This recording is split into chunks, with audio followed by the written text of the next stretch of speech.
Praise the lord. దేవునికి మహిమ కలుగును గాక. ప్రతిరోజు క్రమం తప్పక వాగ్దానాన్ని వీక్షిస్తున్న ప్రతి ఒక్కరికి యేసయ్య నామంలో ప్రత్యేక వందనములు. సబ్స్క్రైబ్ చేసుకొని అనేక మందికి షేర్ చేసి దేవుని మాటల ద్వారా బలపరచండి.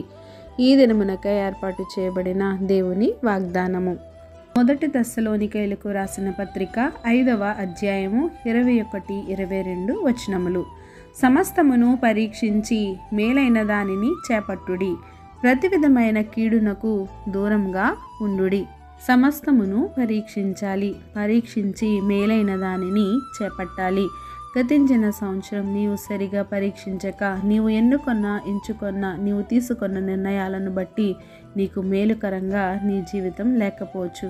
కానీ దేవుడు నీ జీవితంలో మరి ఒక అవకాశాన్ని నీకు ఇచ్చారు.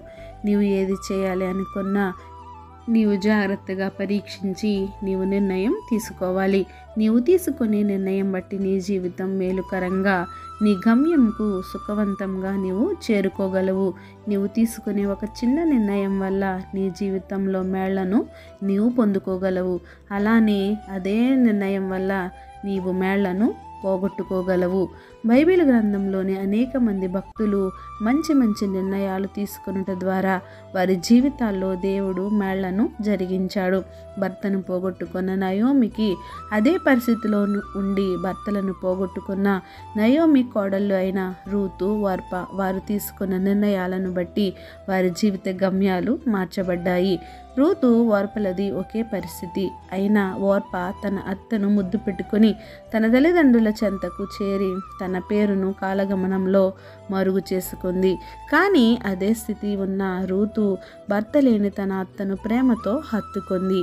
నీ దేవుడే నా దేవుడు, నీ జనమే నా జనము, నిన్ను ఎక్కడ సమాధి చేస్తే నేను అక్కడే మరణం తప్ప మనిద్దరిని ఏది వేరు చేయలేదని చెప్పిన రూతు తీసుకున్న నిర్ణయం వల్ల తన జీవితమే మారిపోయింది. పరిశుద్ధ గ్రంథంలో ఆడవారి పేర్లతో 2 గ్రంథాలు, వాటిలో ఒకటి రూతుకు అంత ప్రత్యేక స్థానం, అంత గొప్ప విలువ ఇవ్వబడ్డాయి. ఏ స్థితిలో అయితే ఆమె బెత్లెహేము వచ్చిందో ఆమె స్థితిని మార్చివేసిన దేవుడు అత్తను హత్తుకుని తనతోనే బ్రతకాలి అని ఆమె తీసుకున్న ఆ నిర్ణయం వల్లే దేవుడు ఆమె పరిస్థితిని మార్చివేశాడు. కనుక నీవు తీసుకునే నిర్ణయం వల్లే నీ జీవిత గమ్యం కూడా ఉంటుంది. కీడుకు దూరంగా ఉండు. నీవు తీసుకునే నిర్ణయం, నీవు చేసే పనిని పరీక్షించి నీకు మేలుకరంగా ఉండులాగున జాగ్రత్త వహించాలి. మేలైనది దేవుడు నీ జీవితంలో అనుగ్రహించునుగాక. ఆమెన్. చిన్ని ప్రార్థన. సకల ఆశీర్వాదాలకు కారణభూతుడైన మా ప్రియ పరలోకపు తండ్రి, మీరిచ్చిన వాగ్దానమునకే వందనాలు దేవా. ఎవరైతే ఈ వాక్యాన్ని విన్న వాక్యాన్ని వారి హృదయగదిలో భద్రపరుచుకొని వాక్యానుసారమైన జీవితాన్ని అందరికీ దయచేయండి దేవా. అవును ప్రభువా, ఎవరైతే నాయన వారు తీసుకున్న నిర్ణయాలను బట్టి వారి జీవిత గమనం అనేది సాగుతుంది తండ్రి. మేము కూడా నాయన మేలైనది మేము ఎంచుకొని మా పరిస్థితులను బట్టి మేము మా జీవితాన్ని పరీక్షించి తెలుసుకొని నాయన చక్కని నిర్ణయాలతో మా బ్రతుకులను మార్చుకునే పరిస్థితిని మాకు దయచేయండి తండ్రి. జ్ఞానంతో కూడిన, వివేచనతో కూడిన తెలివిని మాకు దయచేయండి.